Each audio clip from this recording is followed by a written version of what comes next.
no Alerta Geral. Bate-papo político com os jornalistas Luzenor de Oliveira e Beto Almeida. Os desdobramentos sobre investigações do desvio de recursos de emendas parlamentares enviados às prefeituras do Ceará. O ministro do Supremo Tribunal Federal, Gilmar Mendes, deu um prazo de 15 dias para a Polícia Federal apresentar um relatório parcial sobre o destino e aplicação dessas verbas. As informações chegam agora com o repórter Carlos Alberto. Uma semana com expectativa de desdobramento sobre o destino de recursos de emendas parlamentares. Prefeituras do Ceará e o deputado federal Júnior Mano, do PSB, estão no centro das atenções, após o ministro Gilmar Mendes, do Supremo Tribunal Federal, STF, determinar um prazo de 15 dias para a Polícia Federal apresentar um relatório parcial sobre a aplicação dessas verbas pelos municípios. O prazo começou a ser contado na última sexta-feira e passa a tirar o sono de muita gente. O magistrado determinou ainda que o caso das emendas parlamentares fica no STF. O relatório parcial a ser apresentado pela Polícia Federal deve especificar as provas colhidas até o momento e as diligências pendentes. Aqui no Jornal Alerta Geral, você terá informações sobre o resultado das investigações da Polícia Federal.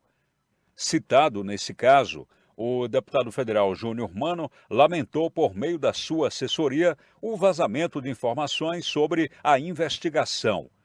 A nota da assessoria registra que, abre aspas, o deputado já pediu, mas ainda não teve acesso aos autos para se inteirar do conteúdo das acusações, fecha aspas. Júnior Mano voltou a dizer que não tem envolvimento com possíveis irregularidades na aplicação de recursos das emendas parlamentares e que a sua atuação se dá exclusivamente na esfera legislativa, sem qualquer envolvimento nas administrações municipais. Com informações para o Jornal Alerta Geral, Carlos Alberto. Jornalista Beto Almeida, as emendas parlamentares continuam fazendo barulho. Barulho quando geram festa e alegria, quando o dinheiro é bem empregado nos municípios do interior do Brasil, no interior do Ceará. E neste caso do barulho é marcado também, ou marcada também essa investigação, por um silêncio profundo, porque gera inquietação para quem participou das articulações para a liberação de emendas com irregularidades e principalmente inquietação para quem participou da execução desses recursos.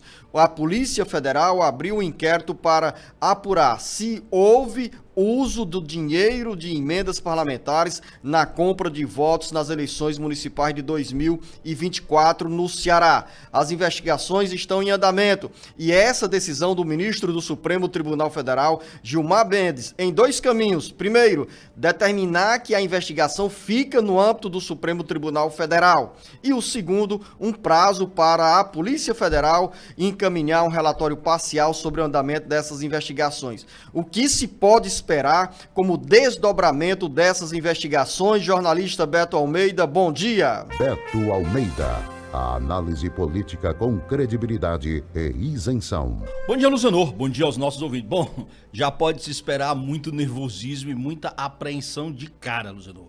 Claro, o processo muda agora a sua configuração. Porque a gente não pode esquecer, como foi dito aí, o seguinte, que essas investigações, elas tiveram início aqui, na Superintendência da Polícia Federal no Ceará, a partir daquela denúncia apresentada pela ex-prefeita de Canindé, a Rosário Ximenes. Então, o que aconteceu?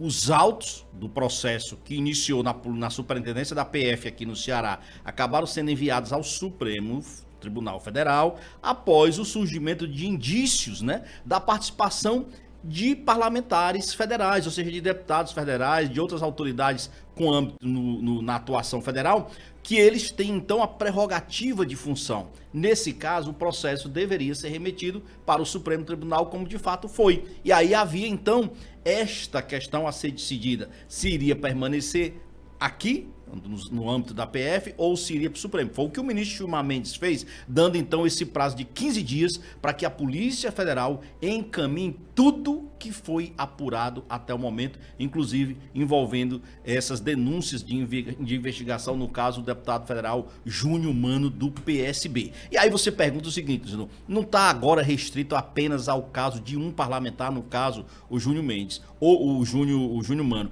Pelo menos, Luciano, 30 outros processos já estão hoje tramitando no Supremo Tribunal Federal, também apurando problemas com relação ao mau uso das emendas parlamentares, principalmente as tais emendas PIX, que são aquelas oriundas do orçamento secreto, nos quais você não sabe exatamente para onde essas emendas foram encaminhadas, para que projetos elas foram encaminhadas e o que destino foi dado a esse dinheiro. Então, é uma investigação que promete, sim, trazer muitas surpresas, é uma investigação que promete comprometer a vida política de muita gente, inclusive de parlamentares, claro, que eles são os autores das emendas e que estão aí pré-candidatos a outros cargos. O próprio Júnior Mano mesmo é candidato, não mais a deputado federal, mas muito provavelmente um dos pré-candidatos ao Senado nas eleições do ano que vem, 2026. Então você imagina, esse número de processos, a tendência, Luciano, é ele aumentar.